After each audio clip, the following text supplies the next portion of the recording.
And now, the moment you've all been waiting for, the third installment of the Tim Gillam Show! Woo! Tim Gillam Show is back, episode 3! We've been in quarantine now about 6 weeks, and we're trying to figure out how to get the country to reopen again. And the Republicans and Democrats have different ideas on this, and guess what? They're fighting about it. Shocker. In fact, many states, there's protests in many states now going on over the social distancing. Michigan, for example, is one of them, and leading to President Trump to tweet, "Liberate Michigan," which has been very controversial. And I think maybe for the 120th time in Trump's presidency, Carrie Lynn has said, "I think Trump may be getting himself in trouble on this one." Anyway, let's not screw around anymore. Let's bring in my co-host. Hopefully she's not back here. She's not. Alexis Gillam. Let's bring her on. Alexis. Hey, Alexis. Hopefully I'm healthy enough to do the rest of the show. How you doing, Lex? I'm good, Dad. How are you? You know, we're actually lucky to have Alexis this week. Alexis got a new video game, and this is pretty much the first I've seen of her all week. So, you want to say anything about the game? I recommend Animal Crossing to anyone that's bored in quarantine. Outstanding. It's very exciting, Alexis. So let's get to some of our usual spots on the show. Let's go to viewer feedback. So, Alexis, what do you got for us this week? We don't have any viewer feedback this week. No viewer feedback? No. Could it be we've already lost our audience after 2 episodes? I think so. I think so. Okay. Well, let's go straight to positives and negatives then. This is one of our favorite routines here. So, the positives. Now, I'm kind of repeating myself on this one, but you know, one of the things I've really enjoyed about the stay-at-home is my daily walk with my wife. Don't get to do that often. But you know what? We're starting to have a little bit of a problem, Alexis. You know what that is? I know. Well, we go out there to walk, and we're starting to run into all kinds of people we know, and everybody wants to talk. And 45-minute walks are now turning into 2-hour walks. And your mother has met a couple who were building a rock garden in their yard, and they're now her new best friends. And guess what we're doing next week? Building a rock garden. We're building a rock garden, yeah. So, still enjoy that, but a little hard to get a walk in these days. Now, a couple of the negatives. Number one, this is the longest I've gone in my adult life without going to the 7-Eleven. So, Bawa, if you're out there listening or watching, keep the Slurpee maker on ice and keep those lotto tickets ready to roll, and I'll be back, Bawa, I promise. Yes, Bawa. Woo! King Bawa. Okay, the other negative I have, Alexis, I don't know if you've noticed this, but the commercials. Very negative. And they're all the same, right? All the same. We're living in the house. We're basically quarantined to the house. You turn the TV on, and every commercial is about COVID, right? And we're all in this together, and we'll be strong again. And I just would like to see a little variety with the commercials, right? Maybe a little more honesty. Yeah. So we kind of put together some I don't know, some maybe commercials of our own, like Coca-Cola. We don't know what's going to happen, right?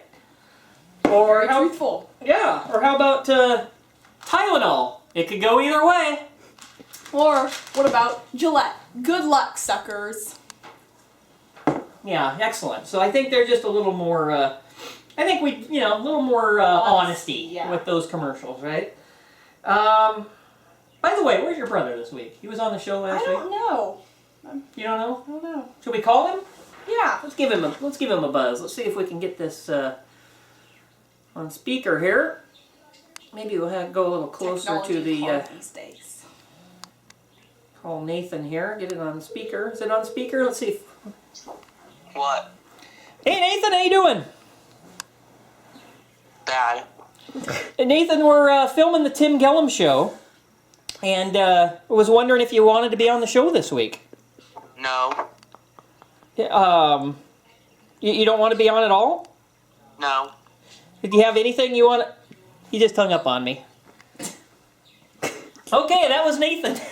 After his great appearance last week.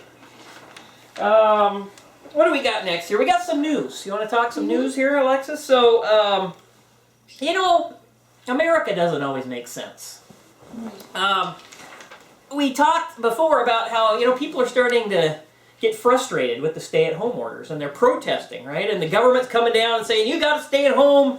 You're going to be in all kinds of trouble if you don't stay at home, right? Mm-hmm. Well, at the same time, Alexis, they're releasing people out of prisons. They're letting them go out of prison. So why is anybody trying to, worry about the government stopping them from going out if they really want to go out? Reverse psychology. Why don't we just, as we think about this, do we really need to go out? Can we not just sacrifice a little bit longer for the other guy out there? What do you think, Alexis? I don't know. Yeah, thanks. I appreciate that. Okay, another news. There is a missing parrot in the neighborhood. Keep your eyes out. There's a $5,000 reward for this parrot. What is he? What is it? Gray. He's gray with a red tail. Little red tail.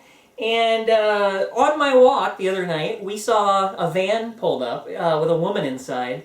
And the van said, the parrot lady. Mm-hmm. So I don't know if she was found or... Well, is she the owner? Yeah. Or is she out looking for it? And I had a lot of questions about that. But, again, we've been watching The Tiger King. Mm-hmm.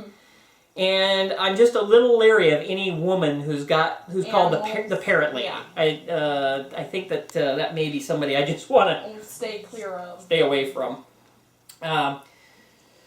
Okay, Alexis, there's a new antiviral drug that's being tested that's getting some positive publicity to fight COVID-19. Can you pronounce that? What is that? I can't even say it. Remdesivir. Remdesivir, okay. So apparently this might be a drug that helps with COVID, but, I saw The Fugitive. Did you see The Fugitive? I saw The Fugitive. I know how this works, right? She doesn't even know if she's seen it. I know how this works. The bad guy falsifies the tests, right? He lets the stock price get inflated. He's cashing in. Meanwhile, you got Han Solo. He's jumping off dams. He's stealing ambulances. He's chasing some one-armed man who killed his wife to cover the whole thing up. I did see that movie. I Thank did. you. Just count me a little bit skeptical on the drug. Okay? Okay, so this is kind of a sad moment in the show.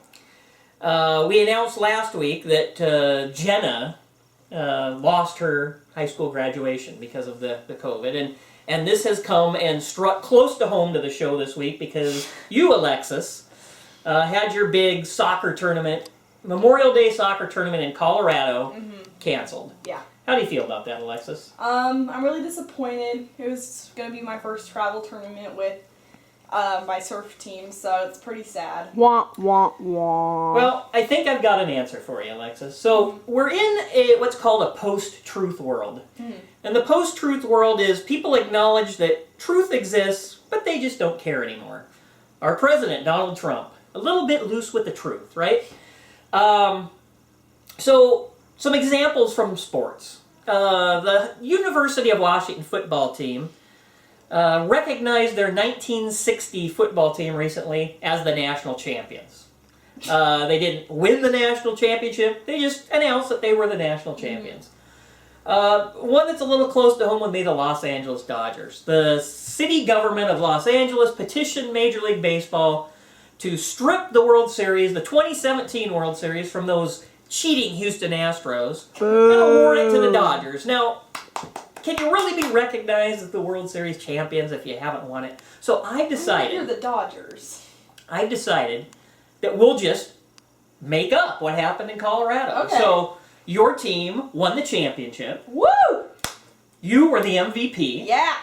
And how many goals did you score over the weekend? I think 8. 8 goals I scored over the tournament. So I just wanted to tell you, congratulations, Alexis, on the championship, and I worked really hard on doing such a good job, and this will be something we'll remember for the rest of our lives. Speaking of sports, we have a new segment on the show, and it's called A Moment in Sports History. So, I didn't approve this. There's no sports going on right now. Thank you. And you turn the TV on, and literally, no kidding, on today was a golf match from 2016. Now, my wife gets sick watching golf live. I get sick watching golf live. But golf from 2016, a little sickening. So I just thought we'd maybe honor a moment in sports history. And this week would have been the celebration of Jackie Robinson Day.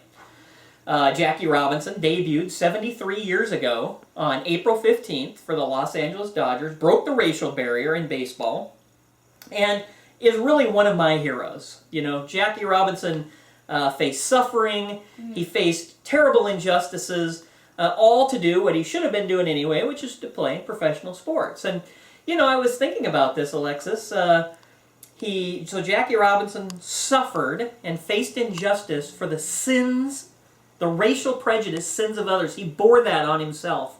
He took that on for, you know, all kinds of future generations of players. Who does that sound like? Somebody else that maybe bore the sins of others in his body. Jesus. So Jackie Robinson, big week. And in honor of Jackie, I'd like to tell one of my favorite Jackie Robinson stories. So early in Jackie's career, he always faced death threats. That was just a regular thing. He faced death threats. Very scary. But one particular time, the death threats were a little more credible for some reason than others. They were going into Cincinnati, the Dodgers, and these death threats were so credible that they had like SWAT team members and they had sharpshooters in the stadium, on buildings, police all around. A very uncomfortable scene for a baseball game. And the Dodgers were very tense about it. And in their pregame meeting, they were talking about how, you know, nervous and upset they were when a little-known Dodger outfielder named Gene Hernansky spoke up and said, "I've got the solution to the problem." He said, "We'll all wear number 42, and they won't know which one of us is Jackie." So the irony of Gene Hernansky's speech to the team is that now on April 15th, we didn't get to see it this year, on April 15th, everybody in Major League Baseball now wears number 42 to honor Jackie Robinson, just as Gene Hernansky said 73 years ago. So there you go. That's this week in sports history, and I don't mind telling you, I got a little tear forming in the corner of my eye. Okay, and so we want to finish up with a couple of recurring thoughts that we've had on these shows. Couldn't have come soon enough, right, Alexis? First of all, masks. So we've talked about masks, and masks have been a big issue with the COVID-19 virus. So the first show I had the Joker mask on, and I think that horrified your Aunt Susan, and she made masks for our family. And it seems like now that, you know, everybody in America has got on the mask bandwagon and have sort of solved this problem, but I had this epiphany. I think we could have solved the mask problem a lot easier and wouldn't have had to go through all this trauma. I came up with this brilliant idea, Alexis, where you take your sweatshirt. Everybody's got one of these hooded sweatshirts, right? And you put it on, and you just put it on backwards, right? And then you go out in public, and, you know, if it's a little bit cold, you enjoy the warmth of your sweatshirt, but you've got your hood right here. And then if you go into like the market or someplace where you need to cover up, you just... Oh, I mean, who needs to see, right? What do you think? You look like you're gonna rob a store. Okay, that's my brilliant idea on masks. And finally, we've talked a lot about the hair. The haircut. So, you may have noticed... It's still not cut. Still haven't got the old haircut. So, Carrie Lynn bought a razor to cut our hair. Are you aware of this? She bought a razor to cut our hair. She charged it up. And I made the suggestion that maybe she should start with Nathan. Right? Experiment a little bit on Nathan before she gets to my beauty. So she went out and she turned the razor on and went for the first cut, and the razor died. How'd that make you feel, Dad? Well, so I know that there has been a lot of conspiracy theories out there. And one of them has been circulating around the house is that I may have sabotaged the razor. But I've got to say, not true, not guilty. Gotta clear that up. Had nothing to do with it. Yeah, see, nobody believes me. But potentially by episode 4, I may be getting my Maybe I'll actually have my hair cut. You'll just have to tune in and I see. doubt it. All right, folks, that's the end of Tim Gillam episode 3. Come on back next time. Thanks for watching. We'll see you next time.